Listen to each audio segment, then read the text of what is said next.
qualcosa di autobiografico? Chaque livre a quelque chose d'autobiographique, même si l'auteur n'est pas forcément conscient. Dans Où étiez-vous tous, ce sont surtout les souvenirs qui sont autobiographiques. Des souvenirs de mon adolescence et de ma jeunesse que j'ai prêté à Italo, le personnage principal de mon roman. J'ai essayé de reproduire les émotions éprouvées dans la période qui va de la fin de l'enfance à la fin de la jeunesse. Certains ont parlé d'un roman sur Berlusconi. En réalité, il s'agit surtout d'un roman pendant Berlusconi. La période dont j'ai parlé a un fil conducteur, une constante, la présence du Cavaliere, au premier plan de la scène politique italienne. Ce n'est nullement un livre pour ou contre Berlusconi. C'est un roman qui est situé dans un laps de temps où l'actualité politique était en grande majorité occupée par les agissements du Cavaliere. Où étiez-vous tous est également un livre qui s'interroge sur l'histoire contemporaine. Italo propose à son professeur d'écrire une thèse sur les années Berlusconi, mais ce dernier refuse. Pour lui, ce n'est pas de l'histoire, pas encore.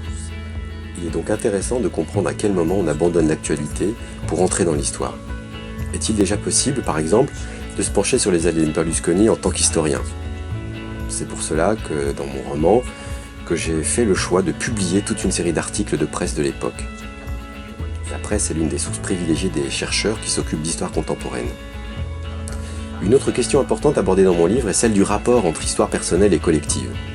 En renversant son ancien élève, l'histoire individuelle de Mario Tramontana devient publique. Cet épisode inspiré d'un fait divers réel a été l'élément déclencheur du livre.